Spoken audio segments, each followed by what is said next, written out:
La communion des saints ou le culte des ancêtres? Cette question m'a été posée par une fidèle, il n'y a pas très longtemps, qui me demandait si un chrétien africain aujourd'hui ne devrait pas remplacer la communion des saints par le culte des ancêtres. Le culte de ceux qui ont vécu notre histoire, qui nous connaissent, qui nous ont aimés, de ceux qui sont nos parents, de ceux qui nous ont précédés, qui connaissent bien notre histoire. Est-ce qu'il ne vaut pas mieux plutôt les invoquer ceux-là, au lieu d'intercéder à travers des saints que nous ne connaissons pas, des saints qui appartiennent à une autre histoire, des saints qui peut-être, disait-elle, ne nous aiment pas? Ne faut-il donc pas remplacer la communion des saints par le culte des ancêtres? Avant de répondre à cette question, il faudrait préciser une chose qui me paraît extrêmement importante. C'est que cette question est née d'une revendication. Puisqu'on a nié à l'Africain la dignité reconnue à toutes les autres races, puisque pendant longtemps la colonisation a fait croire à l'Africain qu'il n'a ni culture, ni éducation, qu'il ne connaît rien à la science et qu'il est presque un sous-homme. Puisque pendant longtemps, l'Africain a eu l'impression que dans la caravane des peuples, il occupe la dernière place et qu'il est peut-être même un sous-homme. Il est tout à fait normal que, même sur le plan de la religion, il y ait cette revendication. Vous connaissez certainement Frantz Fanon. Vous connaissez son ouvrage célèbre, Peau noire, masque blanc. Un ouvrage dans lequel il affirme que, finalement, l'avenir de l'homme noir, c'est de devenir blanc. C'est-à-dire que nous avons tellement assimilé la colonisation que nous imaginons, finalement, que pour devenir quelque chose, il faut être autre chose que nous-mêmes. Regardons un peu comment nous nous comportons.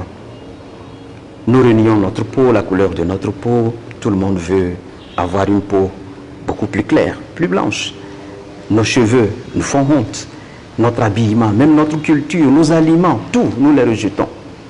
Et quelque part, cela arrive même sur le plan de la religion. Est-ce qu'il ne vaut pas mieux, finalement, rejeter la communion des saints pour revendiquer notre identité noire, qui est celui des ancêtres? Donc il faut être sensible à cette question de revendication pour comprendre jusqu'au fond cette question qui nous est posée. Alors comment pouvons-nous répondre à la question? Le premier pas, c'est de faire une distinction entre la célébrité et la sainteté. Pour le culte des ancêtres, nous nous référons souvent à des gens qui ont été très célèbres, qui ont immortalisé leur personnalité dans l'histoire de notre peuple. Comme ancêtres, on cite les Sundiata Keita, on cite, que sais-je encore, des gens très célèbres, Kwame Nkrumah, on cite les Tchaka-Zoulou, on cite des gens qui ont eu à un certain moment à jouer des rôles importants dans l'histoire du peuple africain.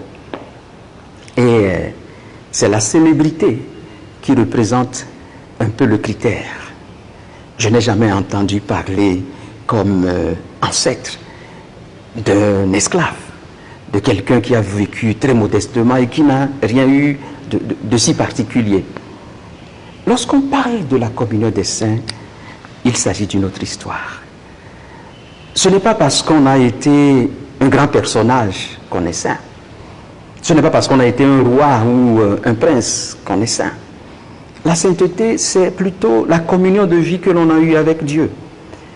Un saint, c'est celui qui a été tellement uni à Dieu que finalement, il est devenu son ami.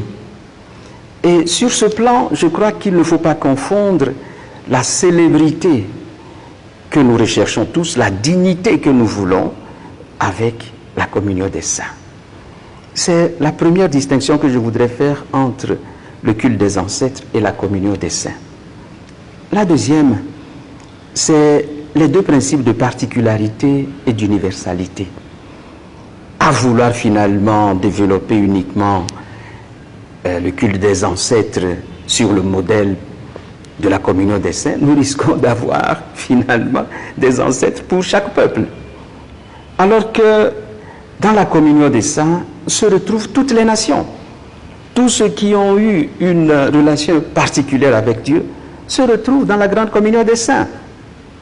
La difficulté, c'est que souvent nous n'entendons pas parler de beaucoup de saints africains, ce qui ne signifie pas que lorsque nous irons au paradis, nous allons retrouver peu d'Africains, bien loin de là. Non. Nous savons, d'après le livre de l'Apocalypse, qu'il existe une grande foule de ceux qui ont aimé Dieu, qui l'ont servi. Donc, même ceux que nous avons connus, ceux avec qui nous avons vécu, nos parents, nos ancêtres, beaucoup d'entre eux font partie de la communion des saints. Et donc, il ne faut pas penser en des termes d'exclusion. Non, nous faisons partie de la communion des saints parce que nous avons des ancêtres qui ont été en pleine communion avec Dieu. Et la troisième réflexion que je voudrais faire est justement ce principe d'exclusion, de substitution, ou plutôt d'inclusion. Nos ancêtres, ceux qui ont mené une vie de communion avec le Seigneur, sont dans la communion des saints. Il ne s'agit pas de les substituer maintenant à la grande foule des rachetés, mais de les inclure parmi les rachetés. Si nous avons bien compris donc ces distinctions, la réponse devient très facile. Faut-il remplacer la communion des saints par le culte des ancêtres? Naturellement non. Parce que nos ancêtres, ceux qui ont vécu selon le plan de Dieu, sont déjà dans la communion des saints. Ce qu'il faudrait peut-être faire davantage, c'est valoriser nos saints à nous, ceux qui ont vécu avec nous et qui nous ont laissé une impression très, très lumineuse de leur existence. Il faudrait valoriser cela. Et évidemment, si on me demande maintenant, est-ce que je peux invoquer mon papa? Mais si tu es très sûr que ton papa est déjà dans la communion des saints et qu'il t'a beaucoup aimé, tu es en difficulté, mais pourquoi ne dirais-tu pas, papa, aide-moi? Ce n'est pas parce qu'il ne fait pas partie de la liste des saints que si vraiment il est en communion avec Dieu, ne pourrait pas t'aider. Une dernière chose, dans notre foi catholique, la communion des saints, ce n'est pas seulement constitué de ceux qui vivent déjà dans la béatitude ou bien ceux qui sont déjà dans la communion avec Dieu. Il y a aussi ceux qui sont en chemin. Il y a ceux qui ont essayé d'aimer Dieu sur la terre et qui sont en train d'être purifiés pour pouvoir le contempler face à face. Donc, nous devons nous aussi prier pour ceux qui nous ont quittés, pour que le Seigneur puisse les accueillir dans son royaume et ainsi, ils vont devenir pour nous des intercesseurs. Voilà. Il ne s'agit pas d'une substitution, mais d'une inclusion. Nos ancêtres qui ont bien vécu font partie de la communion des saints. Nous n'avons pas, en tant qu'Africains, à avoir honte de ce que nous sommes. Dieu nous aime, Dieu nous a toujours aimés, et aussi ceux qui nous ont précédés vivent dans la communion avec lui.